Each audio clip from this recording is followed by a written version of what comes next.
I'm Caroline Atkinson, a senior advisor at RockCreek, and welcome to the latest installment of RockCreek at COP26, where we're speaking with investors, climate experts, and leaders in international development to analyze what the climate discussions mean for investors and how the decisions from these 2 weeks will shape the future of our planet for years and decades to come.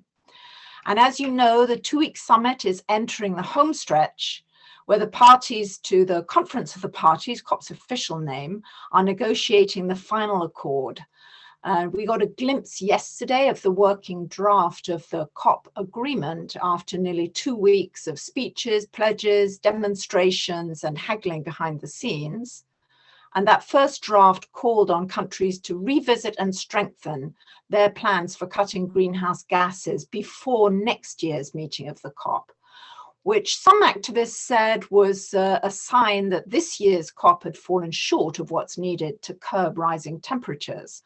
But I think we need to remember that the whole basis of Paris and leading into Glasgow and then leading on is a ratcheting up of ambition that is planned and that has been planned since Paris.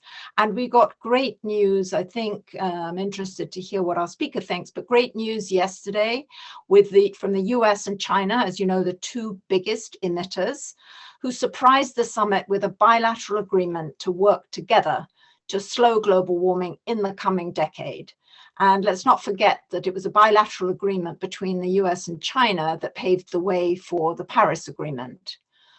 So we want to talk about money and investment. Looking back on the summit, an impactful development could be the announcement that the Glasgow Alliance for Net Zero, or GFANZ, had included 450 financial institutions from nearly 40 countries that combined represent 130 trillion in capital that's committed to transform the global economy. And we spoke last week with Neely Gilbert, the chair of GFAN's advisory panel. But there are still many challenges to overcome. And in the lead up to COP, the UN Development Programme, UNDP, reminded us that less than 1/5 of global investment in clean energy goes to help the poorest 2/3 of the world's population. And that's what we're going to discuss today. Out of the estimated 90 trillion that needs to be spent on infrastructure to meet 2030 emissions goals, 2/3 needs to go to developing countries, and that is just not happening now. So to help understand the scope of these challenges and how we can overcome them, it is my honor to speak with Usha Rao-Monari, the Undersecretary General and Associate Administrator of the United Nations Development Programme. Usha, before joining the UNDP, had a distinguished career in finance. She focused on sustainable investing at IFC, the private sector arm of the World Bank, and also at Blackstone, one of the major private asset managers. Usha and the UNDP are leading the charge to put developing countries and the poor, after all those most affected by climate change, at the center of global climate investments. So Usha, it's a real pleasure. Thank you so much for being with us. Thank you, Caroline. It's a pleasure and honor to be on this show and on the series. Thank you very much. Great. So you became the Undersecretary General and Associate Administrator of UNDP in April of this year. What have you learned so far about working across 170 countries on issues as complex and critical as COVID-19, fragility, conflict, and then, of course, climate change?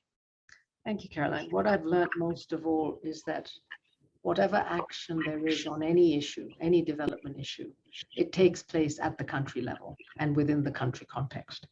While global architectures are important and welcomed for any of these issues, ultimately it has to land at the country level and it has to be accepted by the various stakeholders at the country level. And that's where UNDP excels, because we have boots on the ground in all of those countries. We are a trusted partner of the country governments and other actors within the country. And we are able to help them really as a partner define and determine how to move along the pathways they wish to move. And that for me was a big and remarkable understanding of where UNDP is. Yes, well, it's great to join an organization and then realize that that it has that clout, if you like, or at least the trust and so on. But I want to ask you about a very important element of UNDP now, which is the climate promise, which, as I understand, that works to ensure that countries are able to meet their nationally determined commitments, or NDCs, which was the commitments towards reducing carbon emissions that everybody signed up for at Paris and signed up for a ratcheting up.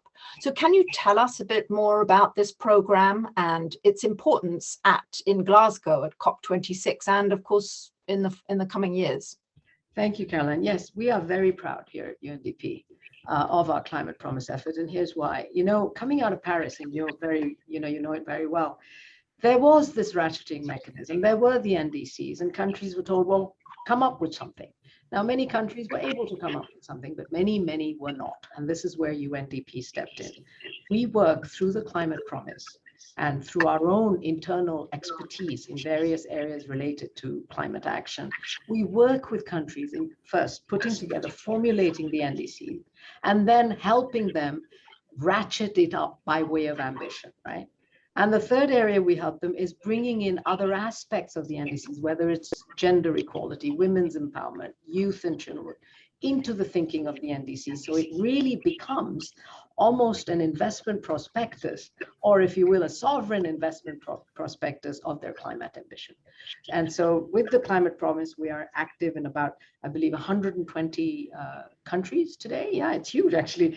And this means it's about over 80% of developing countries globally. So we're very proud of this. It's something that we monitor closely, and that we're expanding as we go forward.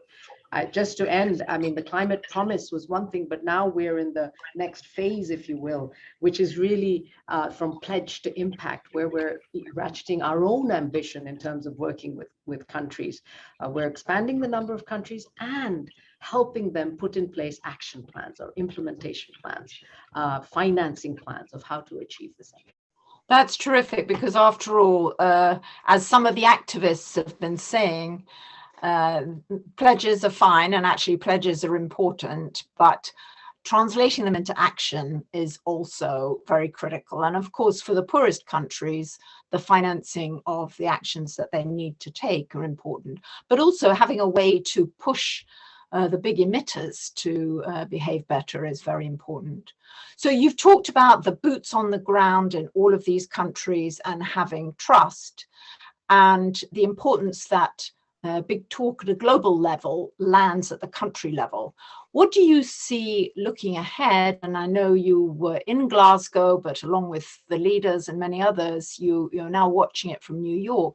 What do you see as the challenges and opportunities looking ahead in implementing the decisions that have already been made and we hope will be made in the next, 24, 36 hours at COP26?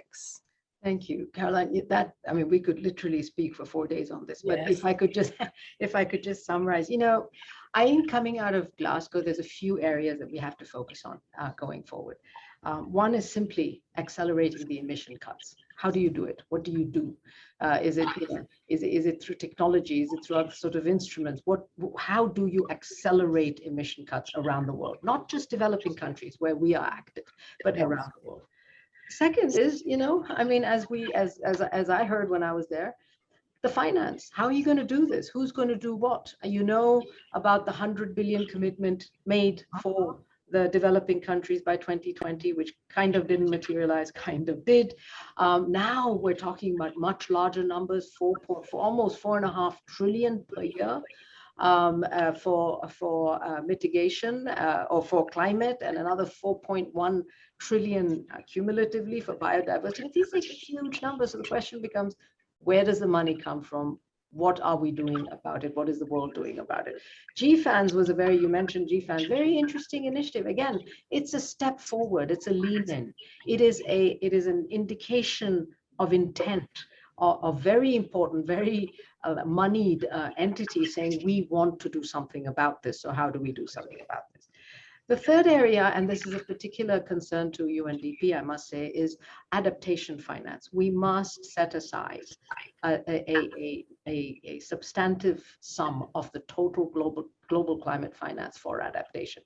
I think we're somewhere around less than a quarter. I don't know, I think 23, 24%, if I don't know the exact number, but we need to push it up to 50%. That's the UN system's position on adaptation finance. It has to go up to 50% of all global climate finance. And finally, I know I was involved, it's the role of carbon markets in the overall financing story and how they work or they don't work and the regulation thereof. So these are some of the issues that will have to come out of this COP, and I hope they come out successfully. Thanks. Yes, carbon markets are certainly extremely important to how do you provide incentives to get the private sector to move in the way that we need it to move, including through GFANs.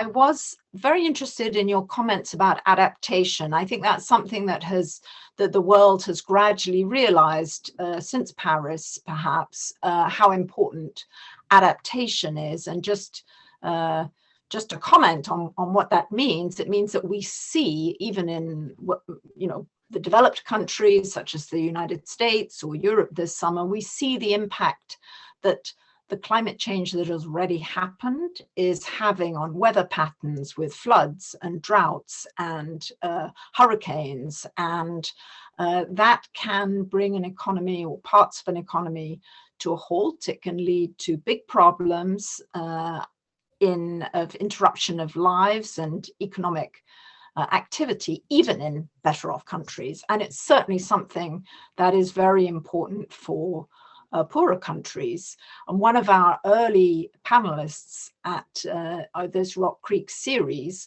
commented a lot about the importance of understanding risk, and if depending on how successful we all are and governments all are in changing policies and succeeding in reducing emissions, and obviously hoping very much for a successful technological inventions, nevertheless, there are already changes and there will be more changes that will require adaptation and finance and learning about what makes countries more sustainable, what the whole debate about hard versus soft adaptation. So if you build a concrete wall, maybe that's not as good as planting a lot of plants to absorb floodwaters. All these sorts of things that we need to learn about and actually share information globally.